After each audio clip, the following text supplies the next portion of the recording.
Stage 5 had been cleared, their objective achieved, though not without sacrifice. Guide and Hansen lay motionless, their brave efforts etched in memory. With a radiant light, the aftermath of battle dissolved, replaced by a soothing glow that eased their wounds. In the familiar confines of their gathering room, a mix of relief and grief lingered. The intensity of the fight had taken its toll, yet their unity had prevailed, guiding them through the tumultuous ordeal. As Han helped Jenna up, he acknowledged their completion of the floor. Jenna pondered the trials that awaited beyond the 5th level, prompting Han to explain the uniqueness of their recent encounter. Despite their strength, the loss of Guide and Hansen weighed heavily on their hearts. Back at the lodging, Dika's warm welcome was met with somber news. The shock of Guide and Hansen's demise left Dika speechless, frozen in disbelief. As Isel's voice resounded through the square, calling for a sub-party for the lower floors, the weight of their losses settled upon them. Amidst the call to action, the echoes of their fallen comrades lingered, a reminder of the perilous journey that lay ahead. Returning to the lodging, Han found solace in the familiarity of his bed. As he lay down, exhaustion washing over him, he contemplated the recent casualties with a sense of detachment. Death was a common occurrence for someone like him, accustomed to the frontline battles of the tower. Recalling his recent acquisition of the berserk skill, Han pondered its implications. The conflict between composure and berserk hinted at a bug in the system, a glitch exacerbated by his unique status as both a master and a hero. Despite the unanswered questions lingering in his mind, Han made a conscious decision to set them aside, at least for the time being. With the weekly dungeon now accessible, he knew that the days ahead would be filled with new challenges and responsibilities. For now, he allowed himself the luxury of rest, seeking refuge from the relentless demands of the tower. The next day, Han headed to the training grounds, finding Jenna already immersed in her practice, her body glistening with sweat as she deftly handled her dagger. It was a departure from her usual routine of complaining about early morning sessions and claiming to need more sleep. Observing Jenna's early presence, Han couldn't help but question her motives, noting her usual tardiness. Jenna's response was succinct and resolute, "Because I don't want to die."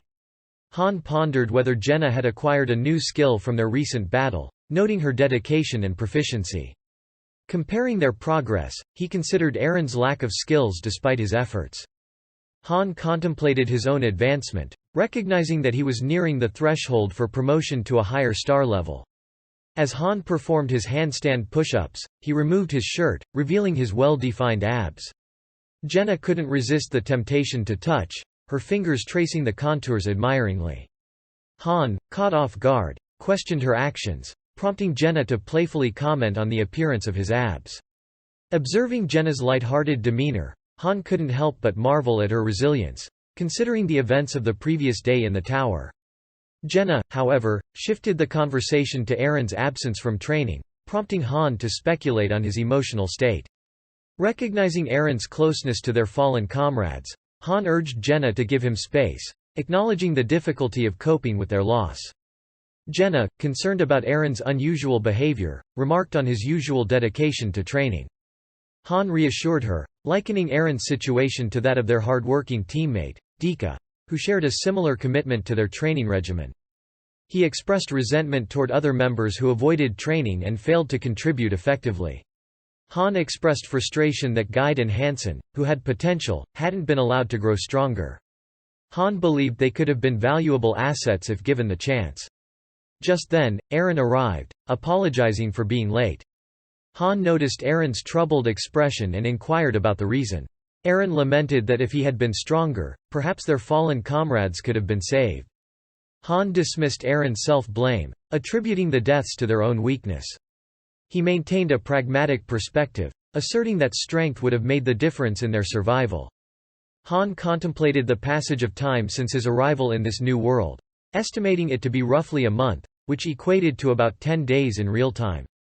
Through his observations, he discerned anything's login pattern, 3 times a day, morning, afternoon, and night. He noted the threefold time difference between the waiting room and Earth. In stages requiring battle, time flowed similarly to real time. If there was a threefold difference there as well, they would have met their demise yesterday. Isel's abrupt commendation of Han's achievements reverberated around the square, capturing everyone's attention. Jenna, intrigued by the unexpected display of admiration, sought clarification from Han. Icel's frustration with the absent members of the group was palpable, her exasperated words carrying a tone of authority. However, Han's calm demeanor remained unwavering as he urged Icel to let them be, confident that they would respond to her summons in due time. The process of forming a party for the weekly dungeon commenced, with Han and Jenna being the first to join Party 4. As the group prepared to embark on their mission, Icel's authoritative voice filled the air, commanding the presence of 3 additional members, Louis, Joffrey, and Owen. The weary expressions on their faces hinted at their reluctance to be disturbed during their rest, but they complied nonetheless. Jenna observed the newcomers with a keen eye, noting their discomfort in the presence of the main dungeon party members. With the group assembled, they entered the rift of spacetime, venturing into the weekly dungeon known as Kendart Forest. Despite Owen's apprehension about his usefulness, Han reassured him that his participation was valued, even if he wouldn't be directly involved in combat. As they stepped through the gateway, their surroundings shifted, transporting them to the unfamiliar terrain of the forest. Party 4 enters the daily dungeon, Kendart Forest, with the task of collecting materials before returning. Jenna, curious about potential enemies or special missions, surveys the area. Han playfully pinches Jenna's cheek, prompting her to question his actions. Han explains that he finds it amusing, but Jenna disagrees. Han elaborated on their surroundings, introducing the daily dungeon as a place for material gathering. A mysterious, shimmering circle behind him caught Owen's attention, prompting him to inquire about its purpose. Han likened it to a trash bin or grocery basket and demonstrated by tossing a small pebble into the space, earning a system message about gathering trash. Han broke off a substantial branch from a nearby tree, emphasizing the importance of gathering various materials and throwing them into the space. He explained that collected items could be used to craft new items, exemplified by his action of tossing branches into the space, which resulted in another system message confirming the collection. Owen expressed skepticism, questioning if their task was truly that simple. Jenna, similarly surprised, inquired if they wouldn't need to engage in combat. Han assured Jenna that their roles differed, leading them towards hunting instead. Disappointed by the prospect of more activity, Jenna lamented the missed opportunity for relaxation and eagerly anticipated the possibility of finally enjoying meat. Upon spotting a deer, Jenna's excitement surged, prompting her to chase after it with determination.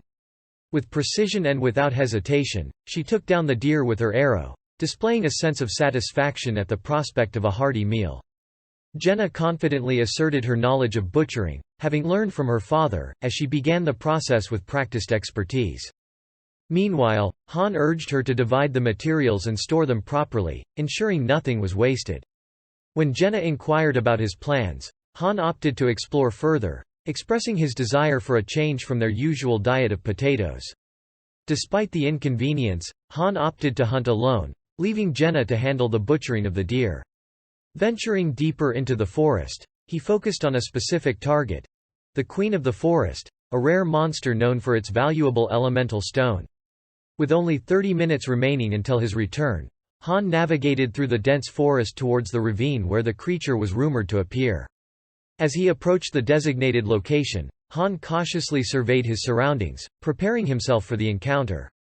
Suddenly, he spotted the creature, a majestic deer with a large horn protruding from its forehead, flanked by 2 smaller bucks. The Queen of the Forest.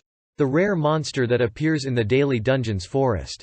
It possesses a promotional material, a low-rank attribute stone. It doesn't always appear, but the location it usually appears at is easy to find.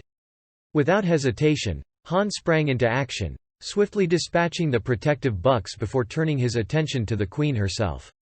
After vanquishing the Queen of the Forest, Han hoisted its head on his back and carried the blood-stained shield as he made his way back. Along the path, other members of his party mistook him for a monster upon seeing the deer head. Clarifying his identity as Han, he set the head down as Jenna emerged from the forest, her sleeves also stained with blood. Curious about the size of the deer, Jenna joined the conversation, revealing she had caught 2 deer and a boar. Han explained he brought the head for its horns, and Jenna confidently determined its gender based on the head alone, citing her experience living in the forest. As they conversed, Jenna's forest hunter skill awakened, enhancing her hunting abilities. Han discreetly tossed the low-rank wind elemental stone into the collection, completing their mission without drawing attention. After returning to their lodgings, Chloe delighted everyone with a feast of meat dishes, a welcome change from their usual fare of potatoes. Jenna remarked on their excitement, noting they seemed to have devoured an entire deer. Han, however, had other plans and urged her to follow him. Daily Dungeons. A structure where the dungeon location changes based on the day of the week. It is already past midnight, so the next day's dungeon is now available, the Sinmeal Plateau. They can earn elemental stones here. Han, eager to venture into the weekday dungeon, prepared alongside Jenna as they stepped through the spacetime portal. He explained to Jenna the significance of gathering elemental stones to strengthen themselves. Arriving at the Sinmeal Plateau, Han and Jenna marveled at the expansive view before them, noting the cliff's height and the ethereal barrier ahead. Han led Jenna through the meadow, spotting plants of life crucial for crafting healing potions, and identified their target, a giant wolf. Despite the creature's ferocity, they coordinated their strikes and defeated it. Jenna began skinning the wolf while Han gathered the low-rank water elemental stone it dropped. As they reflected on the tranquility of their current task, Jenna expressed a desire for a peaceful life without the master's presence, prompting Han to consider the perspectives of his subordinates in Niflheimer, his own lobby when he was still a player. Did the Niflheimer guys think the same? That it would be nice without a master? Han observed Jenna's reluctance towards frontline combat and sought to reassure her that there were alternative paths to strength. He reminded her of her hunting skills and abilities beyond direct confrontation, suggesting she need not fear being synthesized. Jenna, curious about his own choice, questioned why he hadn't pursued such a path himself. In response, Han simply smiled, perhaps hinting at his contentment with his current role or his confidence in his own capabilities. As a few days passed, Dika joined Han's main party, expressing his determination to contribute. Han, Jenna, Eren and Dika gathered as the core fighting party. As they entered the main dungeon, the party encountered an exploration mission on the 6th floor, set in a forest. Eren, puzzled by the absence of visible enemies, questioned whether it was similar to their experience on the 5th stage. Han, maintaining his composure, instructed the party to remain low and hidden. As their attention was drawn to the appearance of enemies, 3 goblins, Eren instinctively prepared for battle. However, Han, noticing a small horn whistle on the goblins' belts, cautioned against rash action. Suspecting the presence of allies nearby, Han devised a plan to neutralize the threat. Instructing Jenna to scout from atop a nearby tree, Han coordinated the party's strategy. Upon Jenna's report of a nearby goblin village, Han confirmed their suspicions of a trap. With clear directives given, Jenna and Eren prepared to engage the goblins while Han tasked Dika with offering assistance if needed. Jenna's arrow pierced through the forehead of the rightmost goblin. Eren's spear impaled the face of the goblin protruding from the foliage. The remaining goblin let out a terrified shriek and pulled out a horn whistle. Emerging from the tall grass, Han sprinted forward and delivered a forceful blow to the goblin's face with his shield. Coordinating their attacks, the party swiftly dispatched the goblins without alerting reinforcements. With the mission completed, they received a reward, with Han being recognized as the MVP for his leadership and quick thinking. Gradually, a radiant light enveloped the party, signaling the end of their current mission. Despite the apparent conclusion, Han was adamant that their task was not yet complete. He sprinted along the path, determined to uncover any additional information that could aid them in their future endeavors. The concept of exploration missions went beyond simple completion. It was an opportunity to gather vital hints about subsequent stages. Han's experience and intuition drove him forward as he meticulously surveyed the surroundings, searching for clues amidst the luminous realm. As Han raced ahead, he encountered scenes that hinted at the nature of future challenges. Shabby stockades housing goblin villages, bustling with activity, dotted the landscape. Han noted the presence of goblin riders and observed their interactions with wolves, recognizing their potential threat. Despite the goblins' menacing cries, Han remained focused on his task, knowing that each detail he observed would be crucial for their future success. With each passing moment, Han gathered more information, refining his understanding of the upcoming linked quests and strategizing accordingly. Upon his return through the rift of space and time, Han's companions questioned his decision to rush ahead alone. Han explained that he had gathered sufficient information to anticipate the theme of the upcoming quests and devise a plan of action. Despite the frustrations of limited resources and heroes, Han remained determined to utilize his insights to navigate the challenges ahead. As the stream of linked quests unfolded sooner than expected, Han knew that adaptability and foresight would be essential for their continued survival in this ever-changing world. As Han returned to the plaza, Chloe approached him with a sense of urgency, signaling trouble. Although Han acknowledged the frequent appearance of strangers, Chloe's demeanor indicated that these newcomers were different. They bore weapons, instilling a sense of unease. Realizing that these individuals were likely the high-ranking heroes summoned by the Master, Han contemplated the implications of their arrival. The system messages confirmed the significance of their bond and hinted at their enhanced combat abilities when together. Seeking clarification from Isel, Han inquired about the Master's expenditure for their summoning. Learning of the substantial investment made, Han deduced the newcomer status as high-ranking summons. Recognizing the potential disruption their arrival might cause, Han reassured Chloe, urging her to return to her duties in the kitchen. He emphasized that the presence of these unique individuals would not alter their current arrangements. In the dormitory lobby, they encountered a woman named Edis Callan. Jenna extended a warm introduction, prompting a conversation between her and Edis. Meanwhile, Han observed Edis closely, assessing her capabilities through her status window. Noting her class as a thief, he acknowledged her typical attributes, characterized by low strength and HP but high agility. It appeared that Edis leaned more towards dagger skills than archery. Han, seeking further discussion, invited Edis to converse and led them inside. Curious about her understanding of their situation, he inquired about her arrival in their current location and her knowledge of their circumstances. Edis admitted to a lack of clarity, experiencing headaches when attempting to recall more details, but understanding her purpose to fight. As the conversation turned to the concept of synthesis, Edis displayed familiarity with the notion of gaining strength through sacrifices. Han noted the discrepancy in information based on summon ranks, a realization that highlighted the varying levels of insight among summoned individuals. Observing Edis's attire, Han speculated on her past as a mercenary, a notion confirmed by Edis herself as she revealed her association with the Pulverizing Wolves mercenaries. Han contemplated Edis's status as a 3-star hero and noted her apparent proficiency among mercenaries. Despite sharing a mercenary background with others, such as Molment who was rated 2 stars, there was a noticeable disparity in skill level. This observation highlighted Edis's potential and expertise within her field, suggesting a level of competence beyond her star rating. Jenna expressed admiration for the mercenary group's name, but Edis's demeanor hinted at deeper emotions she was hesitant to share. As the conversation concluded, Isel's voice echoed through the plaza, summoning Edis and the other newcomers for a test run, marking the end of their discussion for now. At the entrance of the dining hall, someone unexpected appeared. Clad in a leather armor similar to Edis, he carried a massive axe on his back.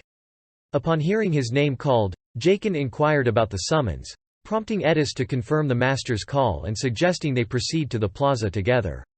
With a drumstick in hand, Jaken eagerly followed Edis, declaring his need for meat, as they headed toward the plaza. Meanwhile, Chloe expressed frustration over Jaken's appropriation of the meat, remarking on its potential for feeding multiple individuals if used in cooking. Jenna suggested reclaiming it, but Han redirected their focus towards the plaza, urging them to leave the matter aside for the time being. Dressed in black leather armor, the 5 individuals exuded an aura of mystery. Eneating initiated the formation of a fixed party, naming them the Pulverizing Wolves. With the party formed, Avant, the scarred man at the center, took the lead, his authoritative presence evident. Isel's command to the Pulverizing Wolves to enter the rift of time and space further stirred the atmosphere.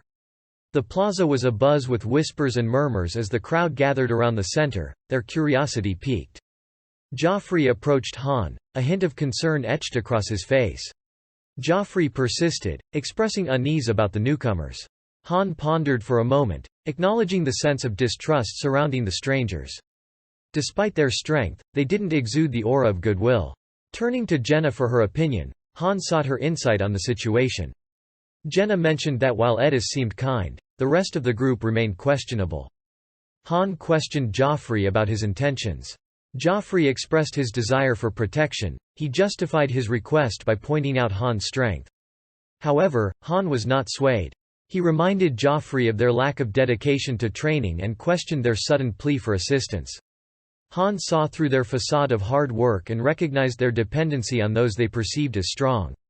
Reflecting on their behavior, Han concluded that they were far from Dika's level and had squandered opportunities to improve themselves. Despite their pretense, they had avoided putting in the necessary effort to grow stronger. With a firm tone, Han dismissed them, warning them to leave before his patience wore thin. The plaza cleared out swiftly, leaving only Han, Jenna, Eren, and Dika standing there. Han addressed Eren, reminding him of the hardships he endured while the others slacked off. He cautioned against pitying them. Turning to Dika, Han noticed the bruises on his face and inquired about them. Dika admitted to engaging in a sparring session that had escalated. Accepting the explanation, Han instructed them to return to their lodgings and rest. As Eren and Dika departed, Han questioned Jenna about her lingering presence. She remained by his side, lost in her own amusements, seemingly unfazed by the events unfolding around them. After some time, the pulverizing wolves returned, seemingly unperturbed by their expedition, declaring their encounter with the inhabitants as encounters with weaklings. Avant, the commanding figure of the pulverizing wolves, approached Han with a hint of authority in his step, inquiring about Han's identity. Han's response was curt, indicating that his identity was not Avant's concern. Jaqen, another member of Avant's group, reacted sharply to Han's tone, questioning Han's audacity. Jenna interjected, reminding Jaqen that they had initiated the informality. Avant stepped in, introducing himself as the captain of the Pulverizing Wolves mercenary, seeking Han's name in return. Han, unyielding, simply stated his name as Islet Han. Avant then inquired if Han was a mercenary, to which Han replied that he was once a farmer. Avant pondered the gathering in the plaza, seeking clarity. Han confirmed that the individuals present were indeed everyone there. Avant, with a nod of understanding, absorbed the information. Meanwhile, a message appeared, indicating the initiation of a 10 summon.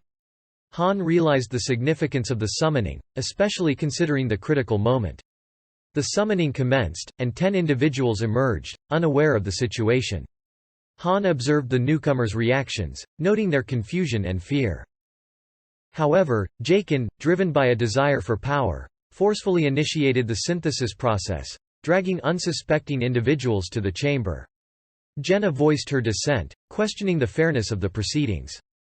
Han internally criticized Anything's decision, recognizing the potential error in using one-star heroes for synthesis without proper examination. Jaqen emerged from the synthesis chamber, reveling in his newfound strength after leveling up. Meanwhile, Isel called out the names of the next individuals to be synthesized. Fear and panic gripped the one-star heroes as the pulverizing wolves unsheathed their weapons, herding them into a corner of the square. Edis, however, remained motionless, drawing Avant's attention. Questioning Edis's inaction, Avant confronted her. Despite Avant's gaze, Edis remained still, her hesitation palpable. Eventually, she drew her dagger, a subtle yet significant gesture. Han directed Isel to relay a message to the Master, emphasizing the importance of using one-star heroes before judging their usefulness. Jaqen confronted Han aggressively, questioning his interference. Han calmly defended his actions, explaining that he was merely offering advice. Before Jaqen could react further, Jenna's arrow narrowly missed him, halting his aggression. Jenna revealed that she had deliberately missed her shot, further infuriating Jaqen. As tensions rose, Avant intervened, questioning Han's actions, while Edis attempted to defuse the situation. Avant forcefully pushed Edis aside and aggressively confronted Han, leading to a sharp exchange of words. In a charged confrontation, Han's blunt retort to Avant's inquiry sparked immediate hostility between them, noted by a system message alerting to their enmity. Isel swiftly intervened, attempting to quell the conflict by reminding them of the prohibition against hero-to-hero confrontations, but Han remained steadfast. Refusing to back down, Han continued to challenge the pulverizing wolves' claims of being legitimate mercenaries, accusing them outright of being a band of thieves. Avant, visibly angered by the accusation, responded with a menacing threat, his sword raised, intensifying the tension between the two parties. Han articulated his concerns about the disruptive nature of individuals like the pulverizing wolves to Isel, emphasizing the potential chaos they could cause. Despite Isel's hesitation, Han remained resolute, opting to resolve the conflict through a duel. Avant, taken aback by the sudden challenge, questioned Han's motives. In response, Han said that he understood their behavior well. He speculated that the pulverizing wolves were likely assessing the strength of those gathered, assuming they were the dominant force. If they perceive their opponent as weaker, they will mercilessly overpower them. Han proposed a high-stakes duel where the winner would consume the loser, a notion that elicited disbelief from Jenna. Nonetheless, both parties agreed to the duel, setting the condition of synthesizing for their showdown. A system prompt appeared, prompting Anything to approve the duel.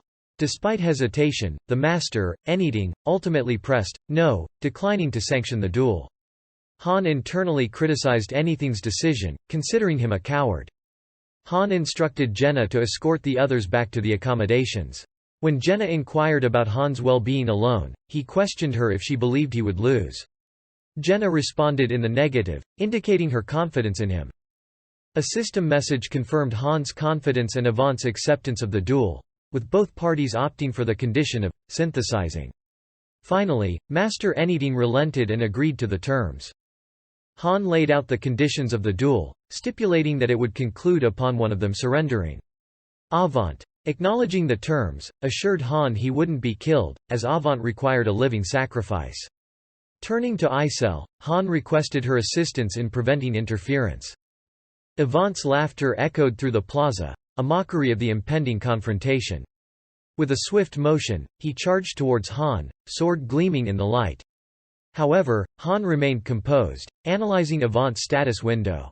Despite being only at level 2, Avant possessed formidable strength, nearing 20 points, coupled with a commendable basic swordsmanship level 3. Sensing the impending clash, Han activated his berserk skill, enhancing his combat capabilities. Evading Avant's slashing attack with ease, Han swiftly seized Avant's head, driving it forcefully into the ground. Blood sprayed upon impact, staining the ground crimson. Observing Avant's writhing form, Han admonished him, asserting his dominance. With precise efficiency, he unsheathed his sword, driving it into Avant's shoulder. The blade pierced through leather armor, bone, and flesh, embedding itself into the metal floor. Avant's agonized screams reverberated throughout the plaza, a testament to Han's superiority. Han's chuckle carried a hint of amusement as he leaned in, whispering into Avant's ear, prompting him to surrender. But before Avant could respond, Han swiftly delivered a kick to the hilt of the sword lodged in Avant's back, eliciting a pained grimace from him. Ignoring Avant's discomfort, Han urged him to speak up, demanding clarity. However, their exchange was interrupted by Wave's interjection, pleading for Han to stop the onslaught. Undeterred, Han redirected his attention to Wave, rebuffing his plea. He questioned Wave's sudden concern, reminding him of their earlier intentions towards the other individuals. Wave attempted to disconnect the two events, prompting Han to assert his authority. In an attempt to end the confrontation, Avant attempted to surrender, but Han swiftly silenced him, covering his mouth with a firm grip. Han reiterated the terms of the duel, emphasizing his control over the situation and Avant's fate. He made it clear that interference would not be tolerated, leaving no room for negotiation as he asserted his dominance over the situation. Bainen's voice rang out with concern and anger, questioning Han's audacity and warning of potential consequences. In response, Han calmly challenged Bainen's identity as a member of the Pulverizing Wolves mercenary, prompting Edis to reveal the truth about their group's transformation. Edis hesitated, acknowledging the shift from legitimate mercenaries to something more dubious. Han seized upon this admission, questioning Edis's loyalty to a group engaged in treacherous activities. Edis, torn between loyalty to her father's wishes and the moral dilemma presented by Han's question, struggled to find her voice. Han's appeal for her to reconsider her allegiance hung heavily in the air, casting doubt on the path she had chosen. Jaken's interruption only fueled Han's resolve, dismissing him as insignificant background noise. With a firm grip on Avant's head and a cruel twist of the sword, Han demonstrated the fate awaiting those who opposed him, contrasting it with the opportunity for redemption and belonging offered to Edis. Jaken's threats fell on deaf ears as Edis, with determination etched on her face, made her decision. Han welcomed her with open arms, a triumphant smile gracing his lips as he recognized the power of choosing the right path. Edis has forsaken the Pulverizing Wolves mercenary. The Pulverizing Wolves mercenary has been disbanded. Han's dismissive tone conveyed his desire to deal solely with Avant, brushing off the others as insignificant. Despite Avant's attempts to surrender, Han persistently silenced him, reminding him of the consequences of giving up. Avant's struggles to voice his defiance were met with pain and frustration, further fueling his resolve. As the tension escalated, the other members of the Pulverizing Wolves, driven by anger, rushed towards Han. However, Isel swiftly intervened, enforcing the rules of the duel and preventing their interference. Isel's influence was restricted by the confines of her authority. She could only intervene against heroes if it was in self-defense. Han, well aware of this limitation, strategically exploited it to his benefit. Deliberately provoking the others, Han maneuvered the situation to his advantage with a calculated smirk gracing his lips as he bid them farewell with a simple goodbye. The notification echoed through the square, each message signifying the demise of another hero. Isel eagerly sought approval from Han, questioning him about her performance in the recent events. Han reassured her with a simple acknowledgement of her excellence. Meanwhile, Avant, defeated and resigned, murmured his surrender, prompting Han to deactivate his berserk mode and reflect on its toll on him. As Han contemplated the aftermath of the duel, the system announced his victory over Avant and the subsequent synthesis process. Isel observed the Master's reaction to the events unfolding, noting his attempts to interfere with the synthesis. Han surmised the Master's lack of familiarity with the dueling system, suggesting an oversight in allowing the duel to proceed in the first place. Following the synthesis, Han experienced a surge in power, leveling up his skills in basic sword-shield technique and pain tolerance. Reflecting on his newfound strength, Han expressed satisfaction, remarking on the positive outcome. Isel raised concerns about the Master's possible reaction to the recent events, speculating on whether he might quit the game. Han dismissed this notion, suggesting that if the Master intended to quit, he would have done so after synthesizing a 4-star hero with him. A system message alerted Han to his hero reaching the maximum level, prompting to consider promotion options to further enhance his abilities. Han pondered the recent events, considering the consequences of the Master's actions.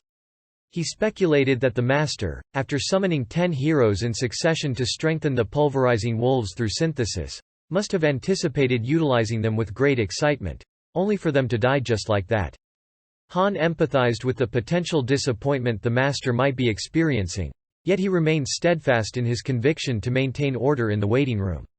Despite his sympathy, Han recognized the necessity of preventing chaos by disposing of unsuitable heroes. Speculating on the Master's likely reaction, Han anticipated a mixture of gratitude and frustration. With his own prowess now at level 10 and MVP status in most battles, he felt confident in his ability to influence the Master's decisions. Han believed that anything wouldn't dare to synthesize him.